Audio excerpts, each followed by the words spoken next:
이 논문이에요. 논문 제목은 핀테크 어덥션 and Household Risk Taking이라고 되어 있습니다. 그러니까 핀테크를 적용하는 것과 어, 개인 투자자들의 리스크 테이킹, 리스크 선호도 이런 얘기가 되겠습니다.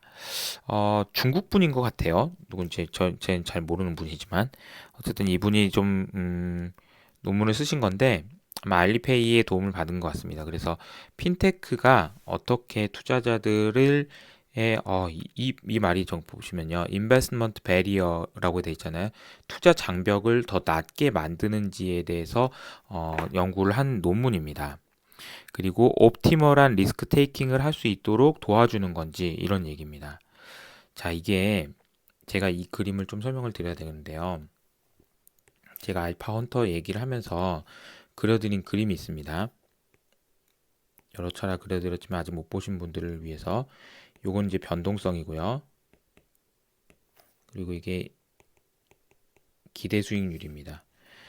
과거에는 이피션트 프론티어라고 해서 이렇게 투자할 수 있는 데가 우리가 이피션트 프론티어라고 얘기를 하는데 이 투자선이 제가 보기에는 이런 식으로 바뀌었다라고 말씀을 드렸고요. 이 바뀌었다라고 얘기하는 이유는 뭐냐면 요것 때문입니다. 이거라고 봤던 ELS, DLS 이게 이제 배신을 때렸기 때문입니다라고 말씀드렸고 그 이유를 제가 말씀드리는 건 뭐냐면 이게 내가 4%를 벌려고 생각했을 때 이만큼만 위험을 감수하면 되는 줄 알았더니 알고 보니까 이만큼이나 위험을 감수해야 되는 세상이었어 라는 것을 알게 됐다라는 거고 세상은 그만큼 빨간색 선으로 이동을 했다라는 겁니다. 두 번째는 이렇게 똑같이 그리고 나서요. 자, 이런 그림을 그렸는데요. 제가 이제 이 그림을 그리면서 말씀드리는 거는 요만큼 위험을 감수하면 이만큼이나 보상을 해줘야 된다라는 사람이 있는 반면에 이런 사람은 이렇게 위험을 감수하더라도 요만큼만 보상을 해주면 된다라는 사람이라서 빨간색 선이 조금 더 리스크를 선호하는 사람이다라는 얘기가 되겠고요. 제가 이제 코로나 이후로 계속해서 요런 사람들이 이런 사람으로 바뀌었다. 그래서 리스크에 대해서 조금 더 선호하는 사람들이 많아졌다라는 얘기를 했고요. 그러다 보니까 이 두 그림을 합쳐보면 자, 하얀색 세상에서는 이런 식으로 점을 그려보면 요 점이 되는데 빨간색 세상에서는 이렇게 해서 이렇게 하니까 요 점이 돼서 결국은 점이 이렇게 이동했다라는 건데요. 그 얘기는 뭐냐면 조금 더 위험하더라도 조금 더 높은 수익률을 추구하는 것이 합리적이다라는 얘기고요. 이 논문에서 나온 이 옵티멀 리스크 테이킹이라는 단어가 여기 나옵니다. 이게 옵티말이 이제 최적의라는 뜻이잖아요. 최적의 리스크 테이킹을 할 수 있도록 핀테크가 도와준다라는 얘기입니다. 저는 이 말이 너무 이제 대단하다라는 생각이 들었어요. 이게 별거 아닌 것 같지만 이 생각을 한번 해볼게요. 자, 많은 투자자들이 지금 이미 이렇게 옮겨오고 있습니다. 이 점에서 이 점으로요. 그런데 왜 옮겨왔는지는 몰라요. 어, 왜 내가 왜 주식을 갑자기 왜 하고 있지? 뭐 이런 생각을 하고 있다는 거죠. 하지만 이거는 굉장히 구조적인 현상이다라는 생각이 듭니다. 그리고 굉장히 합리적인 현상이고요. 그리고 굉장히 옵티멀한 현상입니다. 이게 만약에 이게 그냥 한 번 말고 올해 한 번 하고 동학개미운동 내년부터 없어지고 이런 현상이라고 하면 이렇게 이론을 만들어서 설명하고 이럴 필요가 전혀 없습니다. 하지만 구조적 변화라고 생각하기 때문에 이런 그림을 그리는 게 의미가 있다라는 거고요. 왜 구조적 변화고 합리적 변화고 옵티멀한 변화인지를 말씀을 좀 드려볼게요. 일반적으로 자, 이제 이 그림을 좀 여기다가 이제 또 하나만 좀 더 설명을 좀 드려볼게요.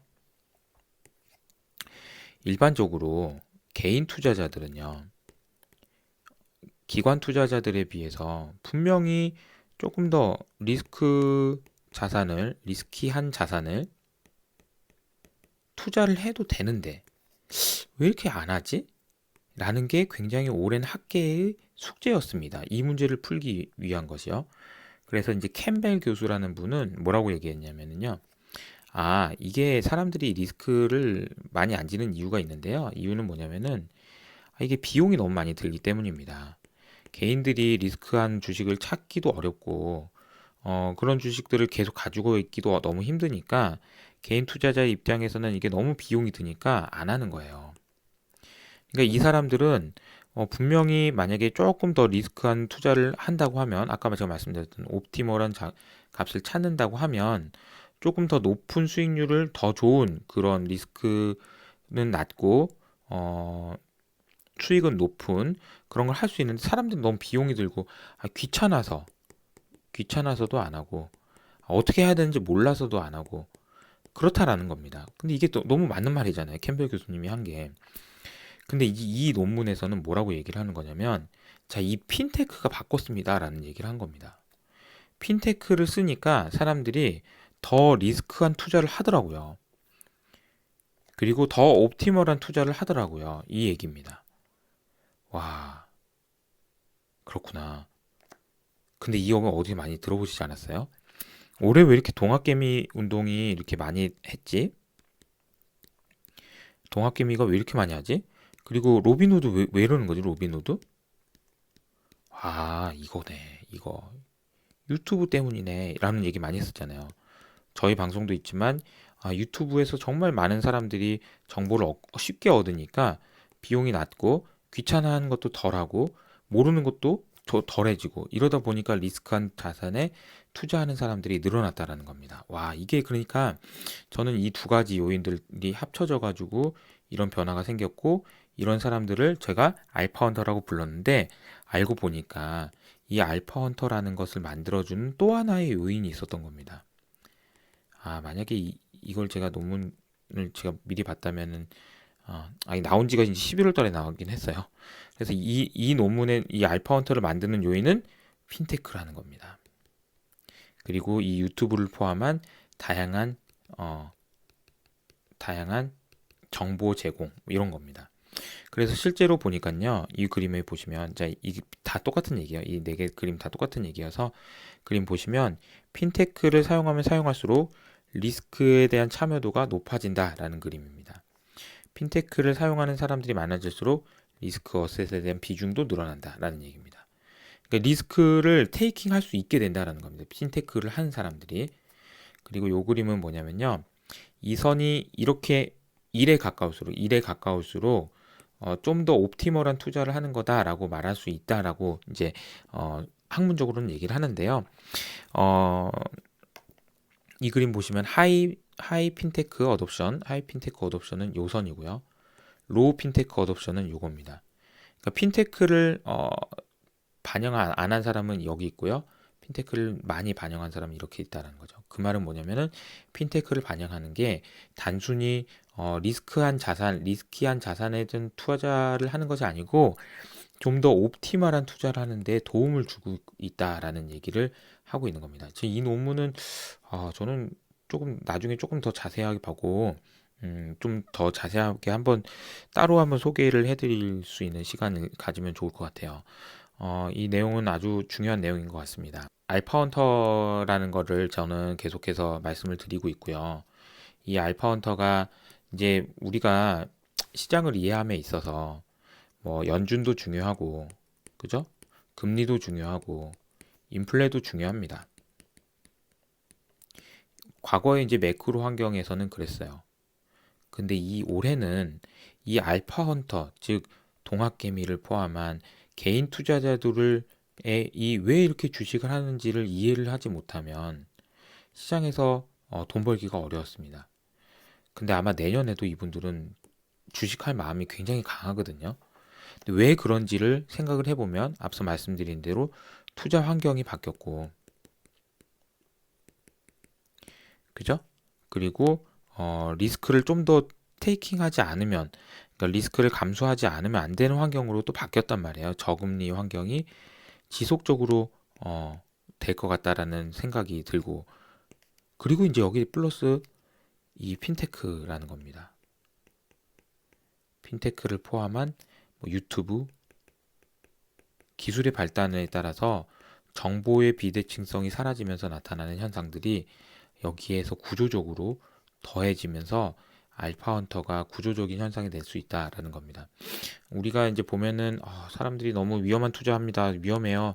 걱정됩니다. 라는 얘기를 많이 했었는데 저는 이런 변화가 되게 구조적이다라고 생각하고 있기 때문에 당분간 시장이 막 뭐 변동성은 커질 수 있을 것 같습니다. 하지만 이 알파 헌터의 존재감에 대해서 다시 한번 생각해 볼 필요가 있지 않나. 자, 지난 이제 3월 달 저점이 테슬라 같은 경우는 100불이었습니다. 이제 분할해 가지고 그렇죠. 100불이었는데요. 주가가 이게 올라가기 시작하더니 올라가기 시작하더니 지금 650까지 올라갔습니다. 불과 얼마 전에 400불이었는데요. 지금 이제 640불이면은 뭐 240이 더 오른 거니까 얼마야? 60%가 오른 거네요. 여기서. 자, 이제 테슬라의 주가를 설명하기 위해서 이제 여러 가지 방법들이 있습니다. 뭐 우주를 갈 거다 막 여기다 뭐 굉장히 테슬라 자체적으로 테슬라에 대해서 분석하시는 분들이 굉장히 많아요. 참고로 이게 3프로 TV에서 설명한 것 중에서 제가 이게 추천을 하나 드리면 김준성이라는 친구가 있습니다. 김준성. 제 뭐 친한 동생인데 이 친구가 설명한 게 있어요. 유튜브에 이제 조회하시면 나올 거예요. 그래서 이 친구가 테슬라에 대한 설명을 한 게 있거든요. 이건 정말 뭐 강추. 꼭 한번 보시길 추천드립니다. 지워버려야지. 네. 그리고 이제 저의 설명은 리얼 옵션입니다. 이게 밸류에이션 방법 중에서 이제 리얼 옵션에 대한 얘기인데요. 막 길게 설명할 수는 없고 짧게 설명드려 보도록 하겠습니다. 자, 리얼 옵션 밸류에이션은 우리가 흔히 생각하는 제가 이제 복권을 처음에 이제 설명을 드립니다. 복권을 설명드리면서 복권의 기대값은 550원이지만 실제 거래되는 거는 450원에 이 더 비싼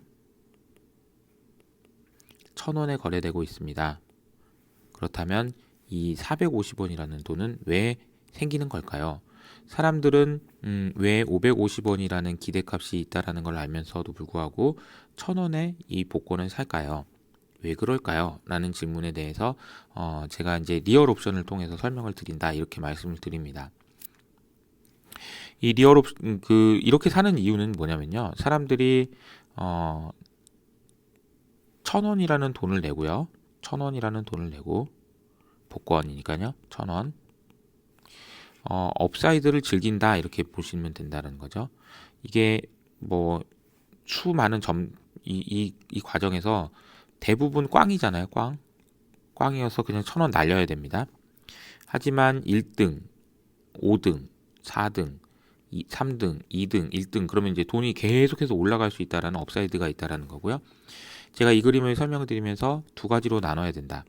이쪽은 안 좋은 세상, 이쪽은 좋은 세상인데 이 안 좋은 세상에서는 우리가 예상 가능하다. 이걸 말씀드렸고요. 좋은 세상은 예상이 안 된다. 근데 이게 이 말로 설명하면 이래요. 야, 안 좋은데 예상 가능해. 그리고 내가 관리 가능해. 관리 가능하다라는 말의 의미는 뭐냐면 이게 1000원을 낼지 2000원을 낼지를 내가 결정할 수 있어 라는 거죠. 내가 결정할 수 있어. 그리고 예상 가능하다라는 얘기는 예상 불가능하다는 얘기는 좋은 거는 상상도 못하겠 좋을 수도 있어 이런 얘기죠. 물론 복권에 당첨된 확률이 얼마나 낮습니까? 이거는 확률에 대한 얘기가 아니고요. 이 기대값의 분포에 대한 이야기라는 것이 중요합니다. 자, 그래서 이렇게 좋은 이건 너무 좋잖아요. 좋은 거는 예상할 수도 없고 안 좋은 건 예상 가능하고 관리도 가능하다. 이런 상황이니까 이러한 수익 구조를 450원이라는 돈을 주고 사는 거다라는 겁니다. 그러면 지금 테슬라를 예를 들어볼까요? 테슬라는 지금 보면은 예를 들어서 지금 이 콜 옵션이요. 정말 이렇게 돼 있는데 이 시점을 기점으로 해가지고 수익 구조가 확 달라지는 그런 상황이 되는 게 테슬라의 상황이다. 예를 들자면 여기에 이제 이 이벤트가 뭐가 있을 수 있냐면요. 테슬라가 지금 개발하고 있는 25,000불짜리 전기차가 실제로 개발이 되는 건지, 이게 개발이 되면 진짜 엄청날 것 같은데 라는 생각을 할 수 있게 되는 거고요. 뭐 화성에 가면 어떡하지? 그리고 이제 자율주행이 진짜 거의 되는 것 같은데 이거 되면 어떻게 하는 거지? 등등등 이런 이벤트들이 이게 저희 어떤 표현으로는 주렁주렁 달려 있습니다. 테슬라의 주가에 주렁주렁 달려 있습니다. 25,000불짜리 전기차가 된다면 한 단계 레벨업 이런 식으로 주렁주렁 달려 있다는 거고요. 제가 이제 주가의 흐름으로 좀 설명을 드리면 이게 좀 중요한 개념이에요. 자, 이게 뭐 네이버 카카오도 중요한 개념입니다. 뭐 어떤 회사의 펀더멘탈이 이렇게 쭉 올라간다고 해볼게요. 뭐 그렇게 이렇게 아름답게 올라가는 회사가 많지는 않겠지만 어쨌든 예를 들어서 그러면 이 옵션의 가치가 주가에 반영되기 시작할 때가 있습니다. 그러니까 제가 예를 들어서 어떤 신약을 개발하는 회사가 임상을 조만간 발표할 거다라고 생각을 해보자고요. 그러면 임상을 발표하게 되면 임상 발표 직전부터 이 회사의 주가는 펀더멘탈대로 움직이는 것이 아니고요. 여기서 자 이제 주가는 이렇게 움직이겠죠. 여기서 이제 옵션이 반영되면서 순간부터 사람들은 이 450원만큼 더 내기 시작합니다. 이런 식으로요. 그래서 언제 피크가 되냐면요. 옵션의 가치가 가장 높았을 때, 요만큼을 지금 우리가 옵션의 가치라고 얘기하는 거예요. 리얼 옵션의 가치. 언제가 피크가 돼서 이제 다시 내려오고 펀더멘탈대로 이렇게 갈 겁니다. 이만큼이 언제냐, 얼만큼이냐, 요게 이제 중요하잖아요. 요거에 대한 설명이. 자, 이게 언제 제일 높고 언제 제일 낮냐. 자, 이거는 이렇게 설명드릴게요. 이때는 이 회사가 이 리얼 옵션으로 기대값이 가장 커질 때입니다. 그러니까 복권을 사놓고 가장 많은 사람 기대를 할 때 이런 식으로 생각하시면 되고, 요거는 뭐냐면 디베이트가 제일 많을 때.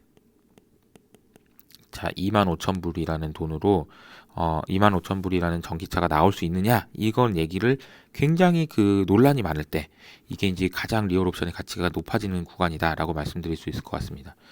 네이버 카카오로 설명을 드릴까요? 네이버 카카오가 비즈톡이라는 상품이 있어요.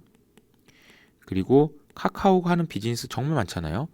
그 회사가 가지고 있는 비즈니스 모델 그리고 그런 것들이 진짜 돈을 벌 수 있는지 못 버는지 이 그림에서 보면 이쪽에 있을 때는 돈을 아예 못 벌어요. 빵이에요. 꽝. 야, 이건 꽝이야 라고 얘기하는데 여기로 가면 돈을 계속 벌 수 있단 말이에요. 이제 비즈톡으로 얘기를 들자면 그러면 여기서부터 여기까지 왔다 갔다 할 거 아니에요. 꽝이야. 아니야. 더 벌 수 있다니까. 못 벌어. 번다니까. 못 번다니까. 왔다 갔다 할 때가 사실은 이제 옵션의 가치는 가장 큰 구간이다라는 겁니다. 이 옵션의 가치는.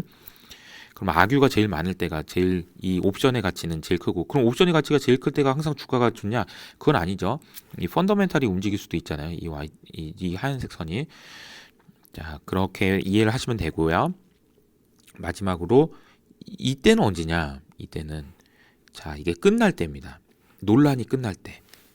자, 논란이 끝날 때 어떻게 끝나냐면, 자, 그 백신을 예를 들자면 백신 결과가 발표될 때,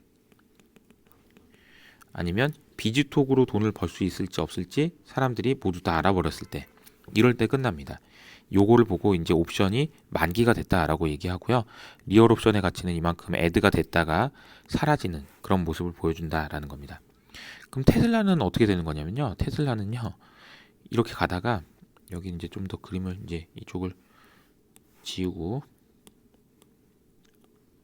여기다 이제 더 그려야 되겠죠. 자, 쭉 더 갑시다. 테슬라는 이렇게 가는데 여기에 이제 옵션이 하나 더 있는 거죠. 여기는 25,000불짜리 옵션, 그리고 여기는 또 옵션 또 하나 더 있고, 계속 옵션, 뭐 화성도 가고 뭐 달에도 가고 뭐 이런 식의 이제 옵션이 계속 올라간다라는 얘기고, 이 옵션이 이렇게 주가에 반영되는 구간에서는 사람들은 모두 다 이렇게 얘기합니다. 말도 안 돼. 그런데 말도 안 되는 일이 자꾸 주식시장에 반영되는 이유는 주식시장에 긍정적인 그 분위기가 형성돼 있기도 하지만 이런 제가 말씀드렸던 아까 그 수익 구조, 리얼 옵션의 성격을 갖는 그런 수익 구조를 갖는 회사들 같은 경우에는 우리가 생각할 때는 아무리 봐도 이 정도가 적당하다라고 하는 주가의 펀더멘탈이 있는데 그거를 벗어나는 경우가 상당히 왕왕 있다.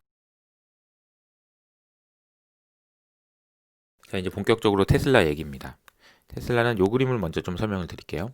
빨간색이 도요타입니다. 빨간색이 도요타. 그리고 하얀색이 테슬라입니다. 그리고 폭스바겐 약간 그 녹색이고요. 청록색. 올해 1월 달에 어떤 뉴스가 있었냐면 와, 테슬라가 폭스바겐 시총을 넘어섰습니다. 라는 얘기가 나왔습니다. 그때도 이제 어떤 분들은 말이 되냐 이게? 이렇게 얘기하셨지만 그 이후로 테슬라 주가는 더 많이 올랐죠. 자, 그리고 이제 어느 순간에 7월 달 넘어서면서부터 어떤 뉴스가 나왔냐면 도요타가 그러니까 테슬라 시총이 도요타를 넘어섰습니다. 이런 얘기가 나왔습니다. 그래서 그때도 이 말이 되냐 이게? 아유, 저기 파는 자동차 대수를 비교해봐라. 야, 이게 말이 안 돼. 라고 얘기하신 분들이 많았지만 그 이후로 테슬라의 주가는 이런 식으로 움직였습니다. 이게 테슬라의 주가가 맞았다 틀렸다 이런 거는 알 수가 없어요. 그러나 향후에 이 회사가 나중에 갑자기 뭐 부도가 나버리고 막 급락해버리고 막 그럴 가능성도 얼마든지 있고 그러길 바라시는 분들도 되게 많을 것 같아요. 왜냐면 테슬라 주주가 아닌 분들은 내가 못 산 거에 대한 그냥 막 그런 것도 있잖아요. 조금 있잖아요.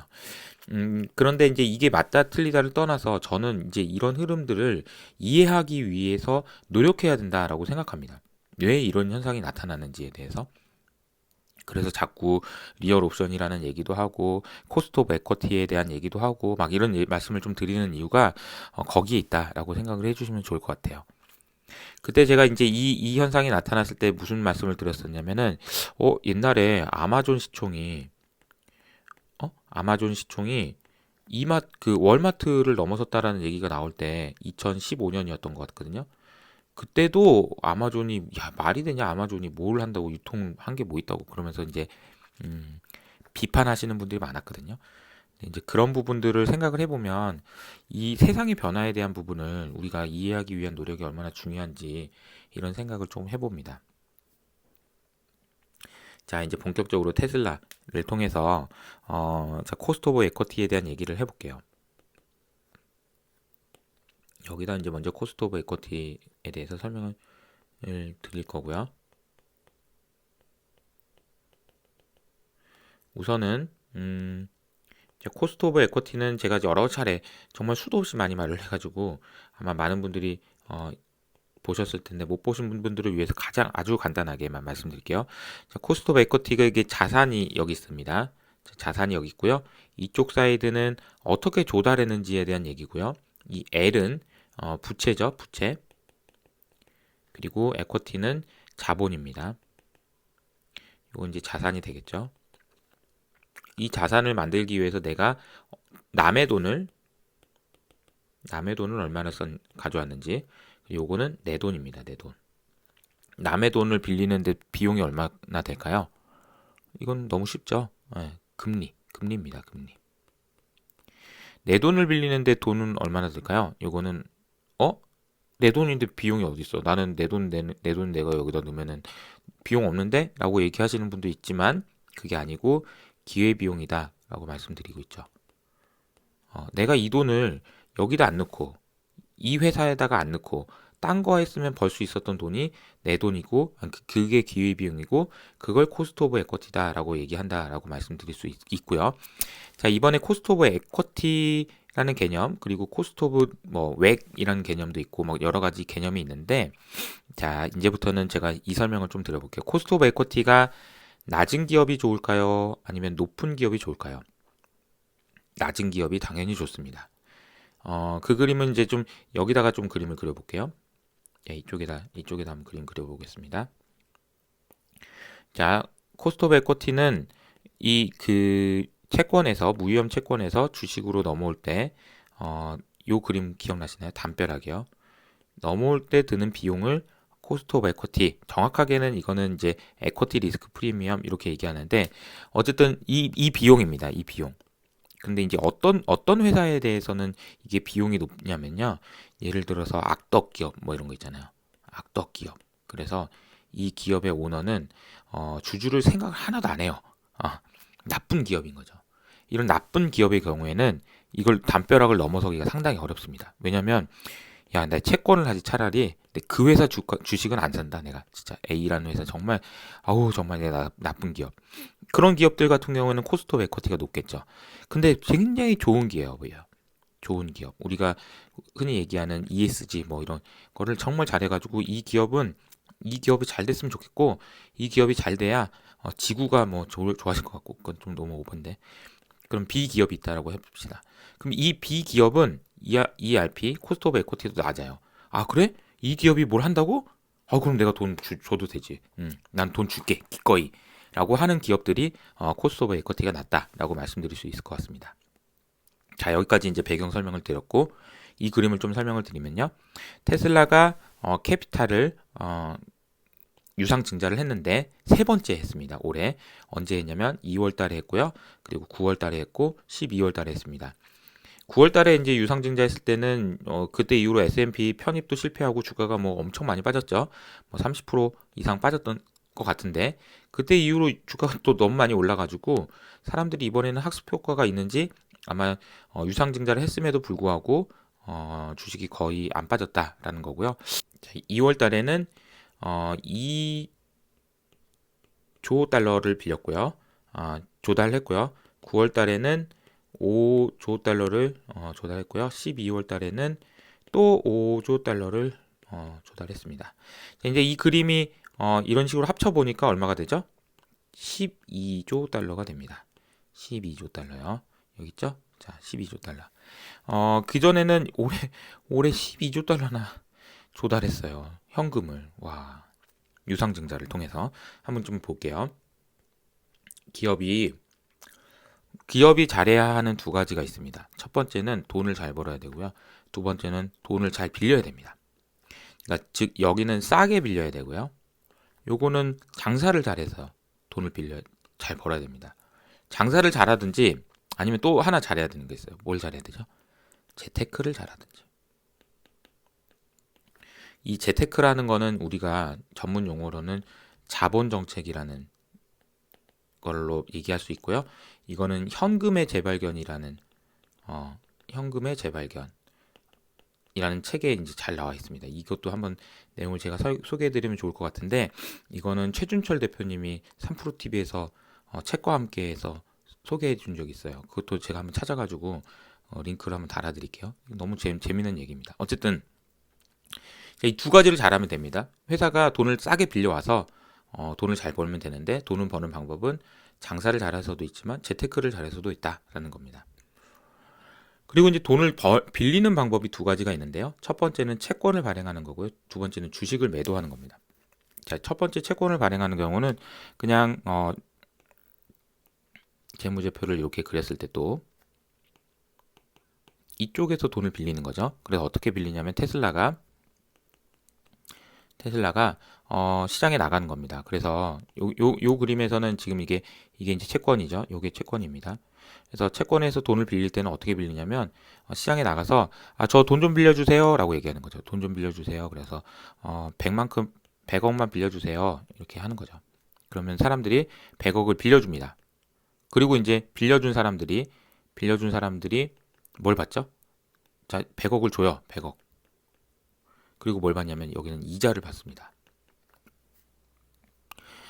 그리고 이제 에쿼티를 발행하는 거 지금 유상증자를 하게 될 경우에는 유상증자는 어떻게 되냐면은 주식을 이게 주식이 10개 있단 말이에요. 예를 들어서 테슬라 주식이 10개 있다고 칩시다. 10개 있는데 한 개를 더 그냥 찍는 거예요. 주식이라는 종이에다가 한 개를 씁니다. 그리고 나서 요걸 또 팔아요. 사람들한테. 그죠? 그러면 사람들이 팔면 이게 이제 테슬라의 주가가 원래는 100이었어요. 100이라는 가치가 있다고 칩시다. 그럼 이거 10개로 쪼갰으니까 이거 하나의 가치는 10이잖아요. 근데 이게 11개로 쪼개게 되면 11분의 100만큼 되죠. 그러니까 한 9 정도 되겠죠. 그죠? 9.9 이렇게 되겠죠. 그러니까 여기서 이만큼 희석이 된 겁니다. 희석이. 내가 한 개의 가치, 내가 주식 하나를 가지고 있었을 때 가질 수 있는 회사의 가치가 원래는 10이었는데 10%만큼 줄어서 이제 9로 줄어든 게 됩니다. 그러니까 이 사람은 이 주식을 이제 사게 되면서 이제 얻을 수 있는 거는 이자도 테슬라가 뭐 배당을 주는 것도 아니고 아무것도 없잖아요. 그런데 나는 뭐 스웩 테슬라의 주식가 됐어 뭐 이런 거 빼고는 내가 돈을 냈지만 얻는 거는 자본이익에 관련된 기대감 이런 것밖에 없는 건데 좀 싸게 살 수 있다라는 뭐 그런 기대가 어쨌든 뭐 그런 상황인 거고요. 대신에 이제 이 사람들 입장에서는 이제 좀 기분이 나쁠 수 있죠. 뭐냐면 야 나는 가만히 있었는데 왜 내 나이가 원래는 어제까지는 테슬라 한 주당 테슬라 10만큼의 가치가 있었는데 갑자기 9가 떠 되니까 기분이 나쁩니다. 근데 이제 이렇게 생각해 보실 수가 있어요. 주인 입장에서는 이 테슬라라는 그 법인 입장에 생각해 보면요. 돈을 이렇게 빌리는 게 좋을까요? 이렇게 빌리는 게 좋을까요? 이렇게 빌리는 거는 이자를 내야 되니까 별론데 이렇게 생각할 수도 있고요. 이거는 뭐 그냥 종이에다가 그냥 내 이거 테슬라 이렇게 써가지고 좀 주면 되는 거니까 이게 더 좋아 보이잖아요. 근데 사실 이게 더 좋습니다. 왜일까요? 왜? 만약에 내가 이 테슬라라는 회사가 있는데 내가 A라는 사업을 이 돈을 빌려가지고 A라는 사업을 할 거예요. 근데 이 사업은 대박이에요, 대박. 이거는 정말 돈을 많이 벌 수 있는 사업이라는 걸 얘가 알고 있어. 니네는 잘 모르겠지만 이거 진짜 대박이야. 이렇게 얘기하는 거죠. 그러면 이렇게 조달하는 것보다 이렇게 조달하는 게 훨씬 더 안 좋아요. 왜냐면 내가 나중에 이제 사업이 대박이 나서 기업이 이제 더 좋아지고 주가가 더 많이 오를 텐데 그러면 유상증자를 하면 얘네들하고 나눠 가져야 되잖아요. 유상증자를 했을 때는 얘네들하고 나눠 가져야 된다라는 게 문제가 있습니다. 근데 돈을 빌리는 경우에는 어떻게 되냐면 얘네들하고 안 나눠 가져도 돼요. 너는 이자만 받고 안녕. 나는 이만큼 돈 벌었는데 이 돈으로 이렇게 되는 거죠. 그래서 이제 이거는 제가 하는 말이 아니고 교과서에 나온 얘기입니다.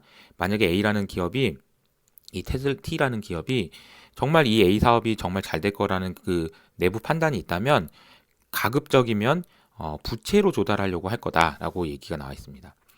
그리고 유상증자를 할 경우에는 안 좋은 거일 경우에는 그냥 얘한테 약간 떠넘기려고 하는 그런 시도 그렇게 하면 안 되겠지만 어쨌든 그런 의지가 생길 수 있다라는 상황인 거죠. 그래서 제가 이제 오늘 여러 가지 말씀을 드렸는데 코스트 오브 에쿼티라는 개념도 상당히 중요하고 그리고 그러니까 테슬라라는 기업이 꼭 테슬라만은 아니지만 기업이 잘해야 되는 거는 두 가지가 있다. 돈을 잘 벌고 돈을 싸게 빌리고 근데 돈 잘 버는 거는 장사하는 것과 재테크가 있는데 이 재테크는 이렇게 돈을 어디서 빌려서 어디다 투자하고 여기는 유상증자를 해서 일로 하고 이런 자본 정책과 관련이 있다라는 겁니다.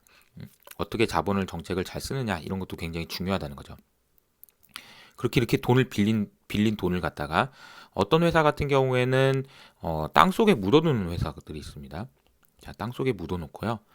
주인이 이제 유상증자를 했다고 칩시다. 유상증자를 해가지고 100만큼의 돈을 받았어요. 회사가 100만큼 돈을 줬더니 땅에다 묻어놨어요. 그리고 나서 1년 후에 이 주인이 와가지고 얘기하는 거죠. 내가 준 100만 원 가지고 뭐 했어? 땅에 묻어놨는데요. 이렇게 위험한 상황에서 내가 땅 100만 원 묻어나가고 그대로 100만 원 놔뒀으니까 잘했죠. 이렇게 얘기하면은 좋아할 주인 있을까요? 야 그렇게 할 거면은 내가 묻어놨지 왜 니한테 맡기냐? 이렇게 얘기하겠죠. 반면에 이 100억을 가지고 정말 장사를 잘하고 뭐 공장을 짓고 그리고 뭐 전기차 시대를 앞당기고 이런 사업을 해가지고 돈을 벌었다. 엄청 좋아하겠죠. 그러면 이 A라는 회사랑 B라는 회사, 그냥 땅에 묻어놓은 회사랑 그리고 투자를 한 회사, 어떤 회사에다가 돈을 주는 것이 더 코스트 오브 에쿼티가 낮을까요? 악덕기업이라고 할 수는 없지만 A라는 회사, 땅에 묻어놓는 회사는 코스트 오브 에쿼티가 높습니다. 그리고 B라는 회사, 정말 열심히 잘하고 의지를 보여주고 비전을 보여주는 회사의 코스트 오브 에쿼티는 낮습니다. 코스트 오브 에쿼티가 낮다라는 게 테슬라의 어제 주가에서도 나타나요. 유상증자를 했으면 주가가 빠져야 돼요. 왜냐면 아까 그만큼 희석이 되니까요. 그런데 어제 주가가 테슬라는 결국에는 1.2% 올랐습니다. 이게 그냥 S&P 500 때문에 그냥 올랐다고요? 그런 설명은 좀 피상적인 설명이고요. 더 중요한 거는 이 개념, 이 테슬라라는 기업이 A라는 기업이냐 B라는 기업이냐, 그래서 사람들이 코스트 오브 에쿼티를 얼마나 낮게 평가하느냐, 이게 굉장히 중요하다라는 것을 말씀을 드렸습니다. 왜 너는 자꾸 테슬라 얘기를 하는 거니? 이번 주만 벌써 세 번째야. 제가 처음 테슬라 얘기를 한 게 리얼 옵션 얘기를 하면서 이틀 전에 했고요. 어제는 COE 얘기하면서 또 했습니다. 그리고 오늘은 완전히 또 새로운 얘기를 좀 하려고 합니다. 테슬라가 왜 중요한지요?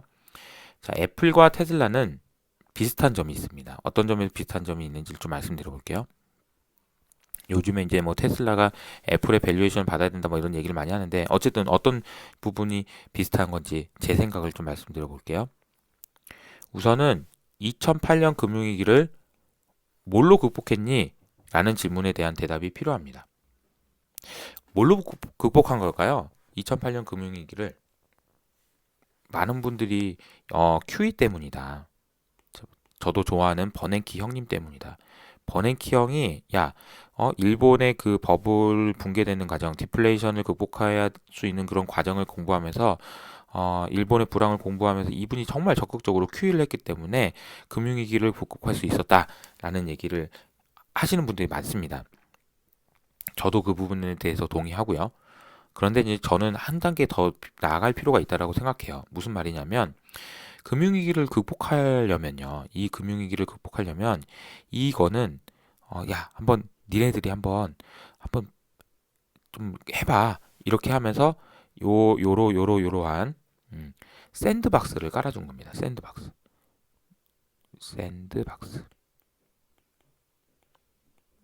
넘어져도 다치지 않도록 이렇게 모래를 깔아둔 거다, 이렇게 보시면 된다라는 거죠. 그래서 QE라는 것이 결국은 금리를 낮게 유지해 주면서 사람들로 하여금 투자도 할 수 있게 하고, 깨지더라도 이렇게 괜찮으니까 한번 투자도 좀 해봐, 이런 얘기를 할 수 있었던 판을 깔아줬다라는 의미가 있는 거고요.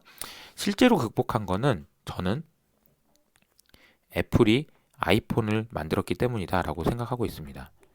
아이폰이 만드는 iOS라는 새로운 생태계가 저는 금융위기를 극복했다라고 말씀드리고 있습니다. 제가 이 iOS가 왜 그런지를 좀 말씀드려 볼게요. 만약에 iOS가 생기지 않았다면 안드로이드도 없었겠죠? 그죠? iOS가 성공하지 않았으면 급하게 사람들이 그렇게 빨리 iOS 해가지고 우리 다 죽게 생겼어, 빨리 만들자 안드로이드 해가지고 구글이 만들고, 그리고 구글과 관련된 정말 수많은 그런 그 업체들이 있었잖아요. 노키아도 있었고 뭣도 있었고 모토로라도 있었고요. 근데 그런 회사들이 다 없어지긴 했지만 어쨌든 안드로이드라는 진영이 만들어지고 iOS라는 것이 치고 나가니까 안드로이드가 서로 빨리 모여 이런 얘기를 하면서 투자도 일어났고 막 그런 현상들이 나타났을 뿐만 아니라 iOS 때문에 생겨난 일자리가 얼마나 많아졌나요? 우리나라에서만 생각해 보세요. 우리나라에서도 이것과 관련된 일자리가 정말 많이 생겨났고요. 실제로 수요도요, 정말 많이 늘어났습니다. 과거에 쓰지 않던 돈을 이 iOS 때문에, 안드로이드 때문에 쓰는 돈이 얼마나 많아요.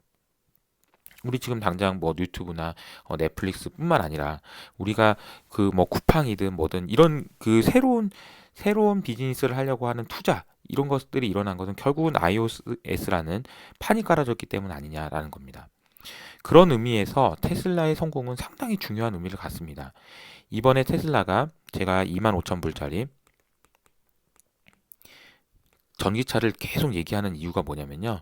25,000불짜리 전기차가요, 만들어지면 무슨 수요가 생기냐면 수요가 생기죠.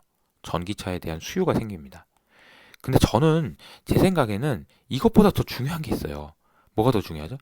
이 전기차가 나올 수도 있다라는 공포심, 혹은 이게 누군가한테는 희망, 누군가한테는 25,000불짜리라면 되게 좋겠다, 사야지, 이렇게 생각하는 사람도 있겠지만, 한편으로는 공포에 떨고 있는 사람들이 있다는 겁니다. 마치 옛날에 iOS를 보면서 우리 이러다 다 망해 라고 얘기했던 안드로이드 진영처럼, 전기차를 우리도 이거 안 만들면 큰일 나겠다 라고 하면서 뭘 하냐면요, 투자를 합니다. 투자. 이번에 그 현대차가 만든 eGMP 있잖아요. eGMP와 같은 투자를 한단 말이에요. 사람들이 계속해서 최근에 이제 전기차 관련해서 계속 투자가 많이 일어나잖아요. 이런 투자를 일어나게 하는 이유, 왜, 야, 이게 엉덩이를 별로 아무리 걷어쳐도 안 하던 사람들이 왜 하냐? 두 가지가 있는데, 첫 번째는 금리가 낮으면서, 투자를 안 하면 안 되도록, 야성적 투자를 할 수 있도록,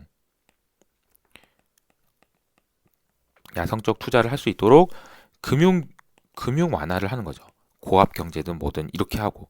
그리고 실제로 경쟁을 하는 거예요. 경쟁을 해야 투자를 합니다. 경쟁을 해야. 그런 의미에서 테슬라가 성공을 해야 돼요. 실패한다는 모습을 보여주면 안 돼요. 그래야 이 사람들도 계속해서 투자를 할 거 아니에요. 폭스바겐도 투자하고, GM도 투자하고, 등등등. 이거 지금, 야, 테슬라다 안 그러면 우리 다 끝나. 지금 빨리 투자해서 개발해야 돼. 이런 얘기들이 나온다라는 겁니다. 그래서 유효 수요를 만든다는 관점, 그리고 경쟁적 투자를 만든다는 관점에서 상당히 중요한 의미가 있다라고 생각을 합니다. 자, 유가가요, 어제 좀 많이 올랐어요. 그리고 브렌트유는 지금 50불 좀 돌파하나 마냐 막 이런 얘기들이 나올 정도로 강세입니다. 사실 얼마 전에 원유 재고 얘기 나올 때도 마찬가지지만 펀더멘탈은 좋아진 게 그렇게까지는 없는 것 같아요. 근데 지금 시장에서는 기대감인 거죠. 기대감. 야, 백신이 나온대잖아. 백신 나오면은 원유를 많이 쓰지 않을까? 이런 기대감입니다.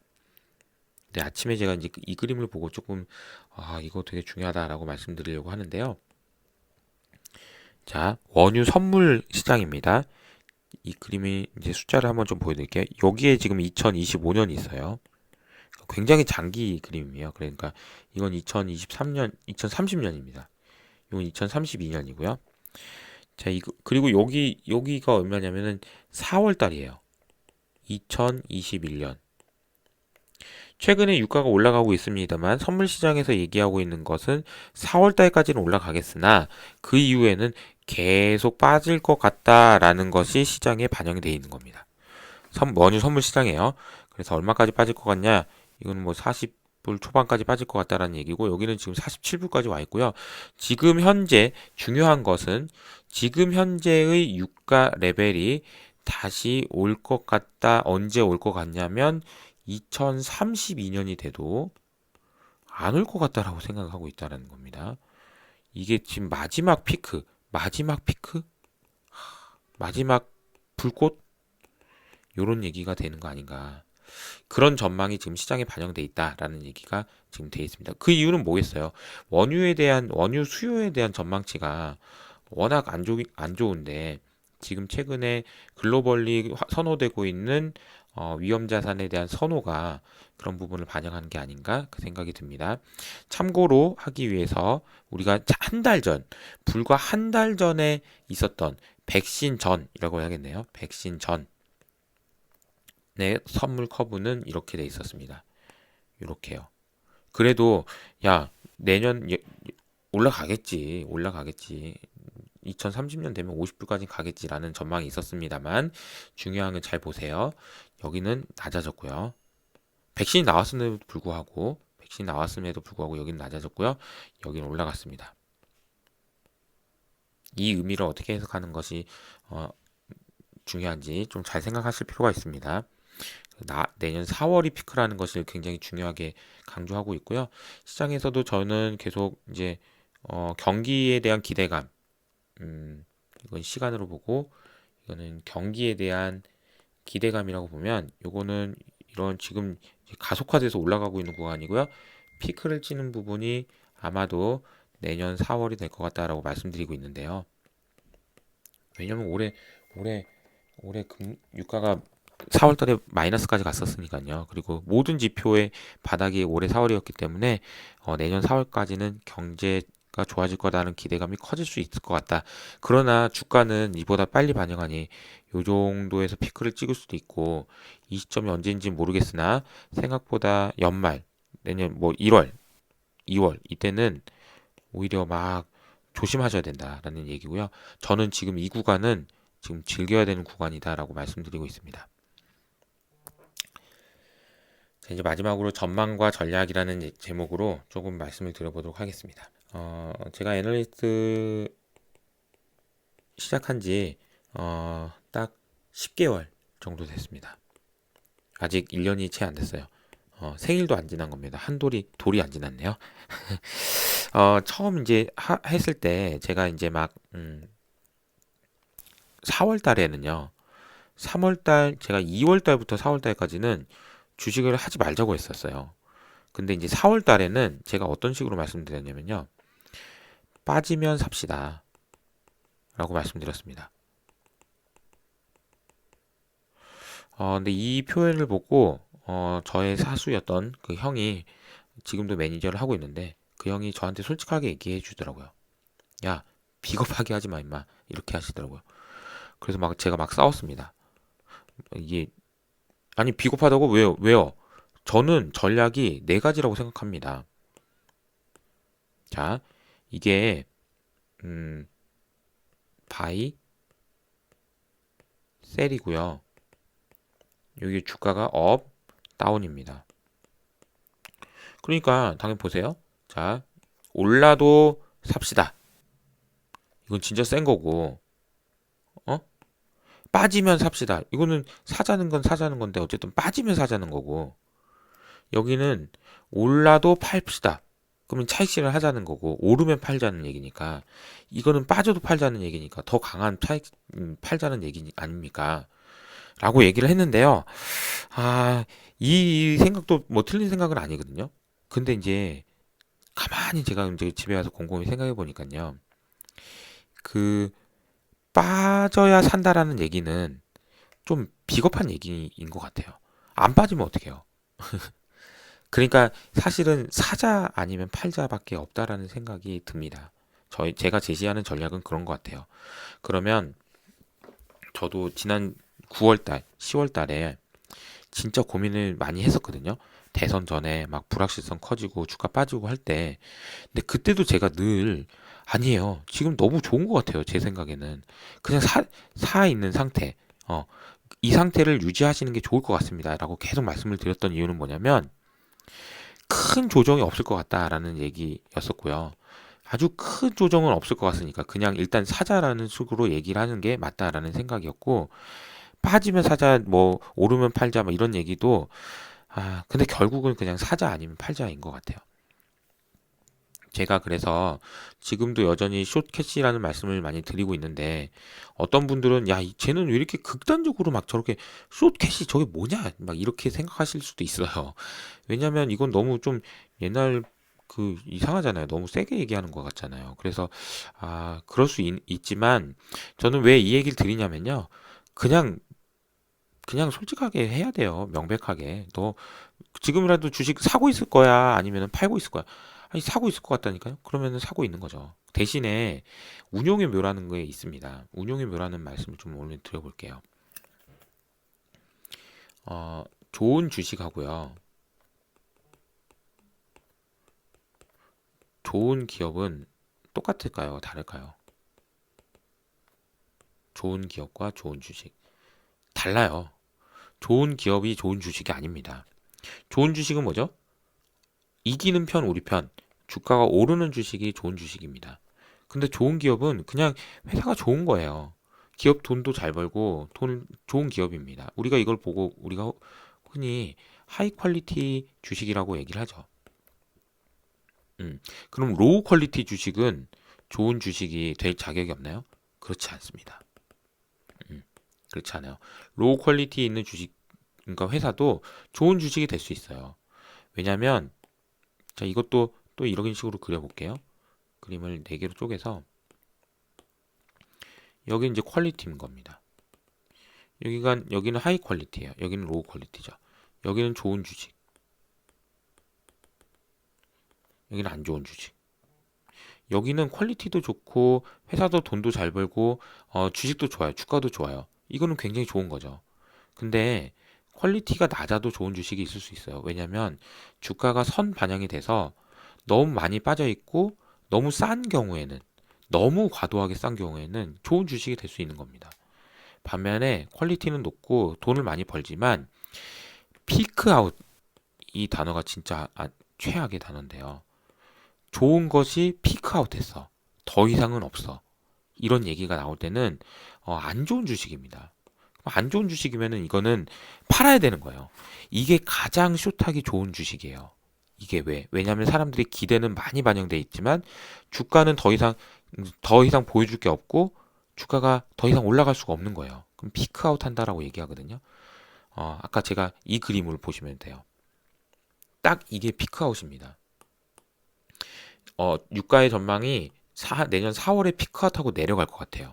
이게 피크아웃입니다. 그러면 실제로 이런 전망들이 맞다라고 하면 실제 유가의 피크는 좀 더 빨리, 좀 더 급하게 나올 수 있습니다. 그래서 지금 유가가 올라간다고 해서 막 너무 걱정할 필요는 없다라고 생각을 하는데, 물론 제 생각이 다를 수도 있고 그렇긴 하지만 틀렸으면 틀렸다고 말씀드릴게요. 그렇지만 어쨌든 그런 내용이고요. 그리고 퀄리티가 안 좋은데 안 좋은 주식은 정말 이거 쓰레기인 거죠. 여기 쓰레기통에다가 갖다가 버리셔야 된다라고 말씀드릴 수 있을 것 같습니다. 어, 오늘 뭐 여러 가지 말씀을 좀 드렸는데요. 전망과 전략이 어떻게 다른 건지, 그리고 운용의 묘라는 게 어떤 건지, 그런 부분도 말씀을 좀 드려봤습니다.